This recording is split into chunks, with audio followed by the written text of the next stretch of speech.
Une conférence sur le sida s'est tenue à Washington DC hier et c'est la première fois depuis 1990. Écoutons le message de la secrétaire d'État américaine Hillary Clinton, déterminée dans sa lutte contre ce virus. Ce lundi, la secrétaire d'État américaine Hillary Clinton a adressé un message très clair lors de l'ouverture de la 19e conférence internationale du sida à Washington.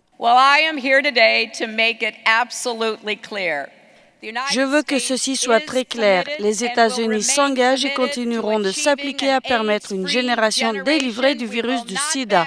Nous n'allons pas faiblir, nous n'allons pas reculer, nous allons nous battre pour trouver les ressources pour atteindre cette étape historique. Ce discours d'Hillary Clinton souligne la détermination de Washington dans la lutte contre le sida, malgré les peurs que les coupes budgétaires décidées par l'administration américaine n'affaiblissent un grand nombre de programmes gouvernementaux. Hillary Clinton a annoncé que les initiatives américaines soutenues par un budget de 150 millions de dollars avaient permis d'accomplir des progrès significatifs dans la recherche contre le sida, principalement dans le domaine des traitements médicamenteux et les programmes pour enrayer la transmission du virus de mère à enfant. Les Nations Unies estiment que 34 millions de personnes vivent aujourd'hui avec le virus immunodéficient qui provoque le sida. Les chiffres des Nations Unies montrent cependant une nette baisse.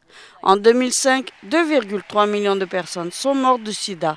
En 2010, on comptait 1,8 million de décès pour 1,7 million en 2011.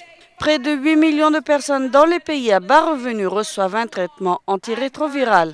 Les Nations Unies espèrent atteindre 15 millions de traitements d'ici 2015. C'est la première fois qu'une conférence internationale sur le sida a lieu aux États-Unis depuis 1990.